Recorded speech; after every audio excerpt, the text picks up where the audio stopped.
Bon, sur la scène internationale maintenant, ça fait 60 jours que le conflit entre les États-Unis et l'Iran a débuté. C'était déjà le 28 février dernier. Et là, Lila, Donald Trump doit maintenant obtenir l'aval du Congrès pour poursuivre ses opérations, sans quoi le président sera obligé de retirer ses troupes. Oui, théoriquement, il avait jusqu'aujourd'hui pour demander l'autorisation du Congrès, mais son gouvernement avait laissé entendre qu'il allait faire fi de ses obligations, finalement. Pourtant, selon la Constitution, c'est seul le Congrès a le pouvoir de déclarer la guerre. Alors oui, il y a une loi adoptée en 1973 qui permet au président de déclencher une intervention militaire pour répondre à une situation d'urgence. Mais ce même texte exige que le président, finalement, s'il engage des troupes américaines plus de 60 jours, il doit obtenir l'autorisation du pouvoir législatif. Sauf que l'administration Trump, elle s'appuie sur le fait que depuis le 8 avril, il y a un cessez-le-feu, donc il ne serait pas concerné. Mais sachant ça, Sabrina, il y a aussi un sondage Ipsos pour le New York Times qui dit que 61% des Américains considèrent la guerre comme étant une erreur. Et pourtant, le président assume ne pas avoir l'intention de demander l'accord du Congrès. On peut l'écouter. Why are you not seeking congressional approval to extend? Nobody's ever sought it before. Nobody's ever asked for it before.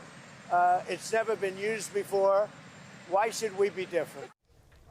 Et oui, la Maison-Blanche qui a reçu aussi une proposition de plan de paix, donc Téhéran qui l'a transmis au Pakistan, un pays médiateur dans ce conflit. Les détails du plan, on ne les a pas vraiment. On sait juste que l'Iran il veut instaurer un péage dans le détroit d'Ormuz. Et puis Donald Trump aujourd'hui qui continue de dire que c'est un succès cette guerre, que l'Iran reste désorganisé. Et puis en fait ce plan qui ne fait toujours pas son affaire.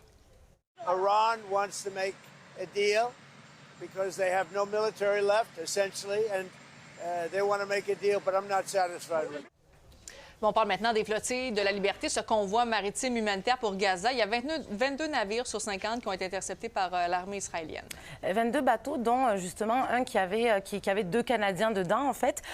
Ils ont été interceptés autour de la crête, en fait, de la Grèce, à 1000 km d'Israël. On peut écouter le message, justement, que l'armée israélienne a envoyé à un de ces bateaux. This is the Israeli Navy. Attempts to breach the lawful maritime security blockade of the Gaza Strip constitute a violation of international law. If you wish to deliver humanitarian aid to Gaza, you may do so through established and recognized channels. Any further attempt to sail toward Gaza places your safety at risk.